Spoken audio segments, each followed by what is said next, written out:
My parents spent the money I inherited from my grandparents on my golden sister's house. I, 28F, recently discovered that my parents had stolen my $120,000 MBA fund to help my sister Ashley, 35F, buy a house with her fiancé Nathan, 37 meters. The whole situation feels surreal, and I'm still trying to process the depth of their betrayal. Let me take you through this nightmare from the beginning. My grandparents, Dad's parents, were quite wealthy and always valued education above all else.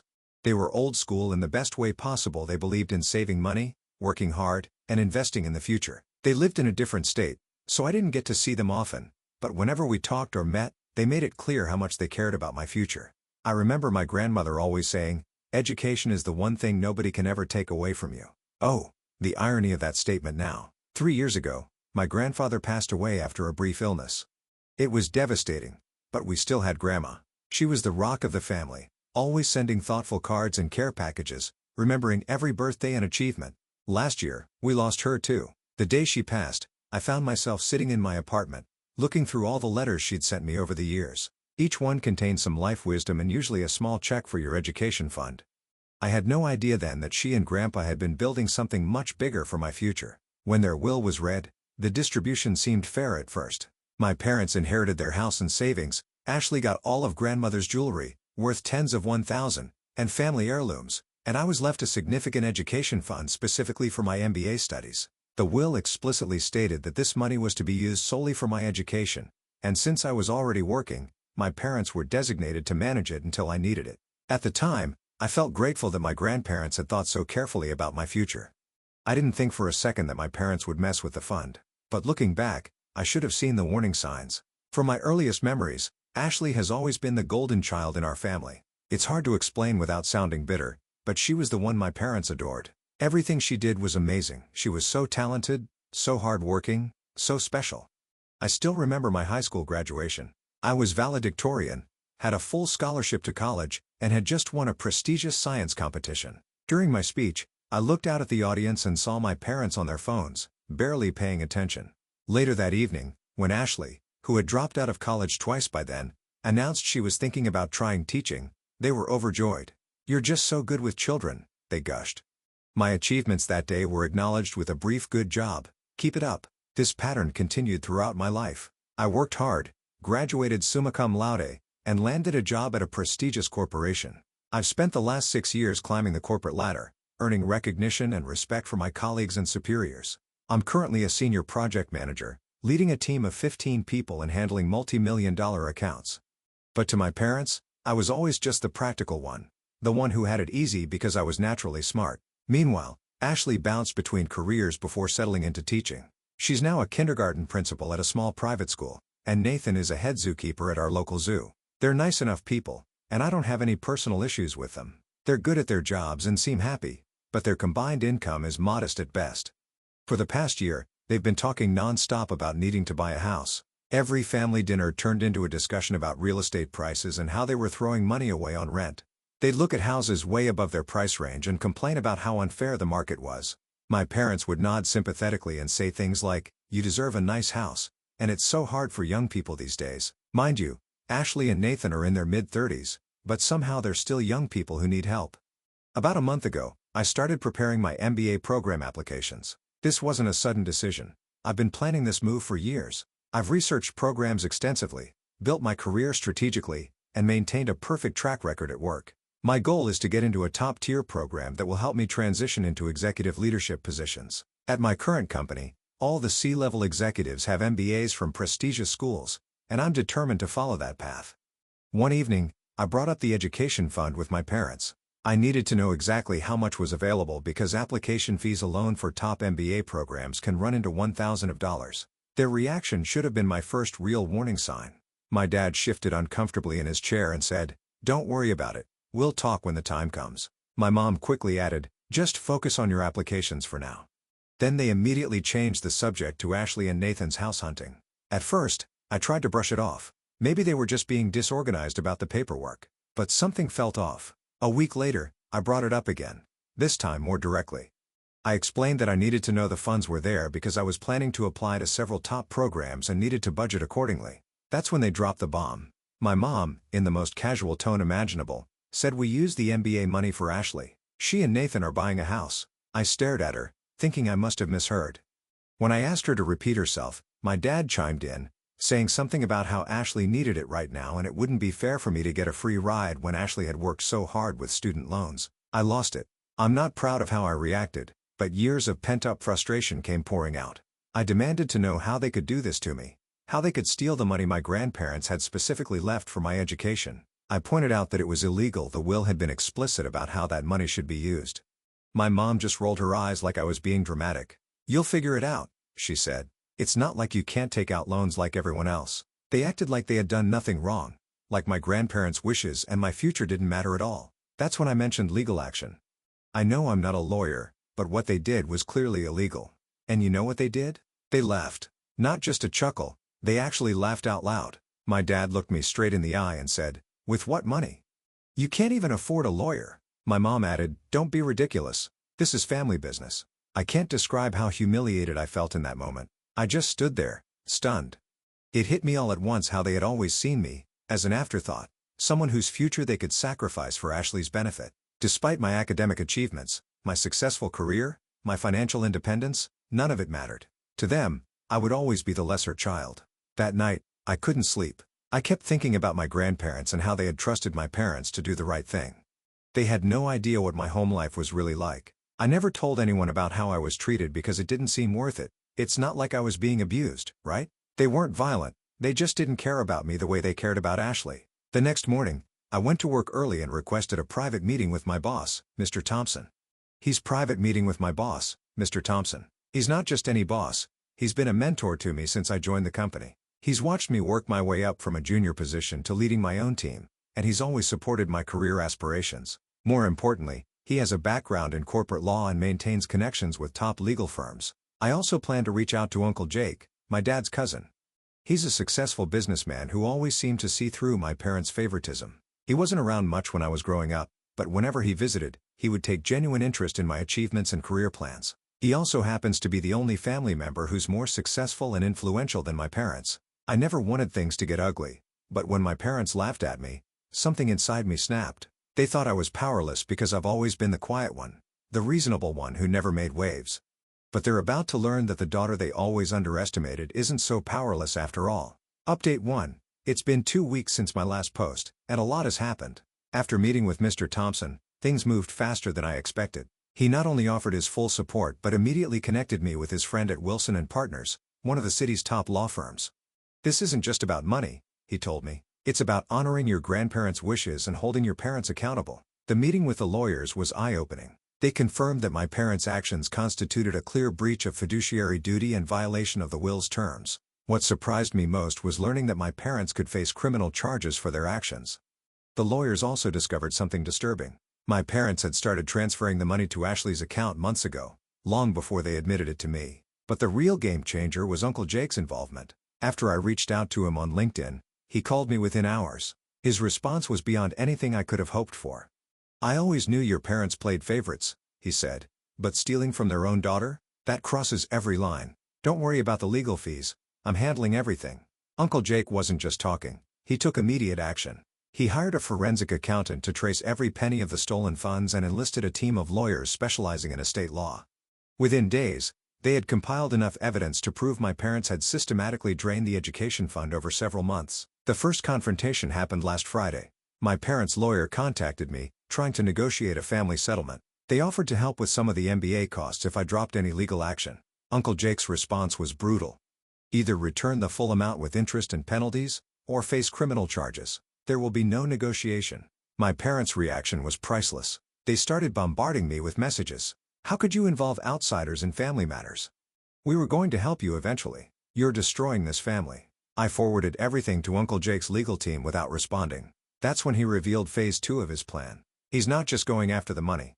He's pushing for a full investigation into my parents' financial dealings, suggesting there might be other improprieties we don't know about yet. Ashley finally broke her silence yesterday. She sent me a long email claiming she had no idea where the house money came from. "Mom and Dad said they had savings set aside for us," she wrote. "I never thought they would steal your money." She ended by asking me to be reasonable and find a family solution. I showed her email to Uncle Jake. His response? Forward it to the lawyers. It's evidence that she knew about the money after the fact but made no effort to return it. That makes her complicit. The most satisfying moment came this morning. My parents' lawyer called Uncle Jake in a panic. Apparently, the forensic accountant discovered that my parents had begun transferring funds even before my grandmother's death, using their power of attorney. This could escalate the charges significantly.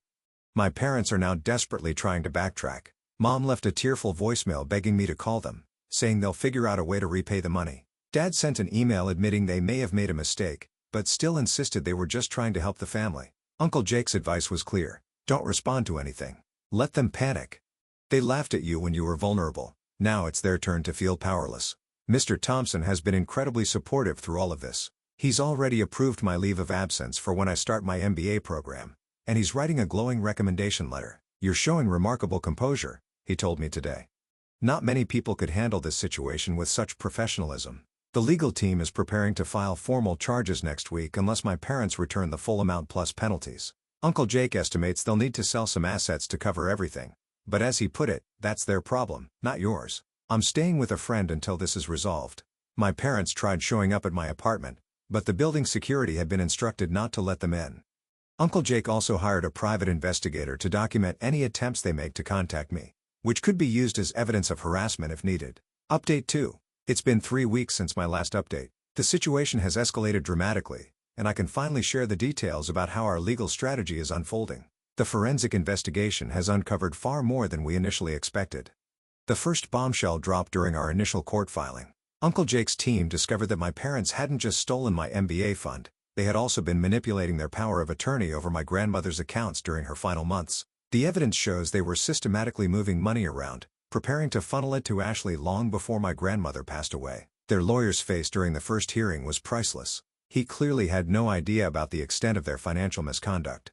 When our legal team presented the documented timeline of transactions, he actually asked for a recess to confer with my parents. I later learned that he had confronted them about withholding information from him, and he's now considering withdrawing from the case. The most shocking revelation came from my grandmother's former caregiver. She reached out to Uncle Jake after seeing our legal notice in the estate records. Apparently, my grandmother had specifically discussed the MBA fund with my parents multiple times during her final months, making it crystal clear that the money was solely for my education. The caregiver even had notes documenting these conversations. She'd been keeping a care log that included all family discussions. Ashley's involvement has also taken an interesting turn. When she realized the legal implications of accepting stolen money, she hired her own lawyer. This created a rift between her and our parents because they expected her to stand with the family. Her lawyer advised her to distance herself from the situation, which sent my parents into a panic. The house situation has become particularly messy. Since the down payment came from stolen funds, the purchase is now under legal scrutiny. Ashley and Nathan's mortgage lender has been notified of the situation, and they're reviewing the loan application. If my parents lied on any of the financial documents they co-signed, it could trigger a fraud investigation. Uncle Jake's team also uncovered something unexpected. My parents had been telling extended family members that I had agreed to give my MBA fund to Ashley. They'd been spinning this narrative for months, apparently preparing their defense in case anyone questioned the money transfer. Several relatives have now come forward with emails and messages from my parents, all pushing this false narrative. The most satisfying development came during the deposition. My father tried maintaining his arrogant attitude until Uncle Jake's lawyer presented evidence of their premeditated plan. Watching him squirm as he tried to explain their actions was incredibly vindicating. My mother broke down entirely, admitting they never intended to replace the money they took. Their attempts at damage control have been almost comical. They're now trying to claim they were confused about the will's terms, despite multiple documented conversations with my grandmother and her lawyers. Their new lawyer, the third one, since 2 have already quit, is desperately trying to negotiate a settlement. Our legal team laid out the final terms, making it clear there was no room for negotiation. They would need to repay every penny they stole, with interest accumulating from the day they first touched the money. On top of that, they'd be responsible for covering all our legal expenses, including the forensic investigation costs, which had grown substantial. We also demanded they provide a formal written admission of their wrongdoing. No more gaslighting or trying to spin the narrative. Finally, and this was non-negotiable, they would have to sign a legally binding agreement to cease all contact with me. No more surprise visits, no more manipulative messages, no more using relatives as messengers. My parents' social standing is crumbling. Word has gotten out in their community, and several of their friends have reached out to me privately to express their shock. My mother's bridge club asked her to step down as treasurer, and my father's golf club is reviewing his membership. It turns out people aren't comfortable associating with someone who would steal from their own child. Ashley's situation is deteriorating too. Her school's board of directors has called a meeting to discuss her position, concerned about having a principal who was involved in financial misconduct. Nathan Shu is conducting an ethics review because they co-signed loan documents that might contain fraudulent information. The most recent development is particularly sweet. Remember how my parents laughed when I mentioned legal action? Well, Uncle Jake's team just filed a motion to freeze their assets to prevent any further financial manipulation. Their lawyer called within hours, practically begging for a settlement discussion. Uncle Jake remains ruthless in his approach. When my parents tried appealing to him about family loyalty, he responded with a scathing email that he CC'd to the entire extended family. Family loyalty. You lost any right to talk about loyalty when you stole from your daughter and laughed in her face. Get ready to face the consequences of your actions. I've maintained complete radio silence with my parents, which is driving them crazy. They've resorted to having friends and relatives try to reach out on their behalf, but each attempt just provides more evidence for our harassment claim. Their desperation is becoming more evident by the day. Update 3. It's been 4 months since my last update, and I can finally share the conclusion of this saga. The final court proceedings have ended, and the results are more devastating for my parents than any of us anticipated. Let me break down how justice was finally served. First, let me share the most satisfying moment, the final hearing. When my parents realized they had absolutely no way out, their facade finally cracked. The judge was particularly harsh in her final statement, calling their actions a calculated betrayal of not only their daughter but also their own parents' final wishes. She specifically mentioned how their laughter at my initial legal threat demonstrated a disturbing level of moral corruption.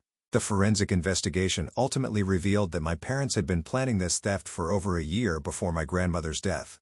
They had systematically documented false family agreements and created a paper trail of fake conversations about me willingly giving up the MBA fund. This premeditation made their actions significantly worse in the court size. The financial penalties were severe. Beyond returning my MBA fund with interest, they were ordered to pay punitive damages that amounted to almost double the original sum. The judge cited their malicious intent and persistent attempts to deceive the court as justification for the harsh penalty. Here's where it gets interesting. To pay these penalties, my parents had to sell their house. Yes, the same house they inherited from my grandparents. The irony wasn't lost on anyone. They're now renting a small apartment on the outskirts of town, a significant downgrade from their previous lifestyle. Their social fall has been spectacular. The country club membership? Revoked. Their positions on various community boards? Gone. My mother's social circle, which she spent decades cultivating, has completely disintegrated.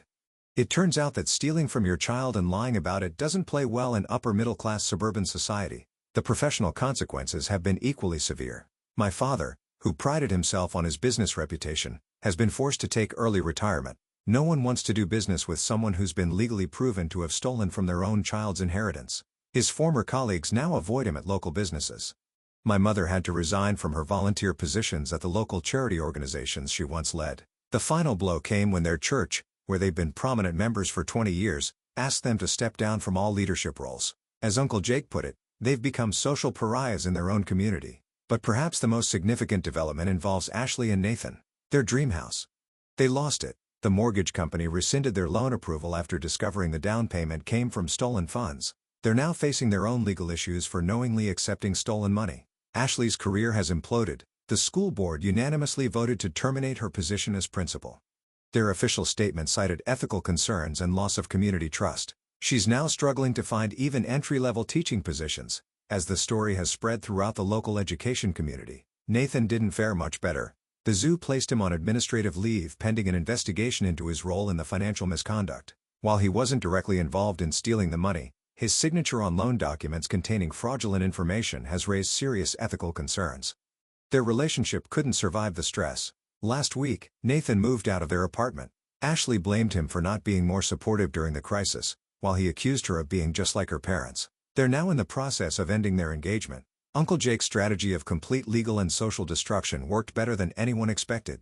When my parents tried making one final appeal to family loyalty, he arranged for a family meeting, not to reconcile, but to lay out every detail of their actions in front of the entire extended family. During this meeting, he presented a timeline of their deception, including the fake documents they had created and the lies they had told various family members. The reaction was unanimous disgust. Several relatives who had initially tried to mediate the situation now openly condemn my parents. The most telling moment came when my mother's sister, who had always been one of their strongest supporters, stood up and said, "I don't even recognize who you are anymore."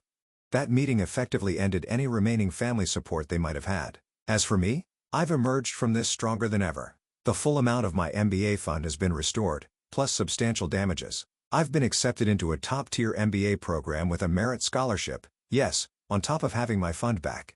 Mr. Thompson wrote a glowing recommendation letter, highlighting how I handled this crisis with remarkable professionalism and integrity. My company has been incredibly supportive. They've approved my leave of absence for the MBA program and even offered me a guaranteed executive position upon graduation. Mr. Thompson told me that how I handled this situation proved I had the judgment and fortitude needed for senior leadership. Uncle Jake has become a true mentor. He's introduced me to his business network and is already talking about potential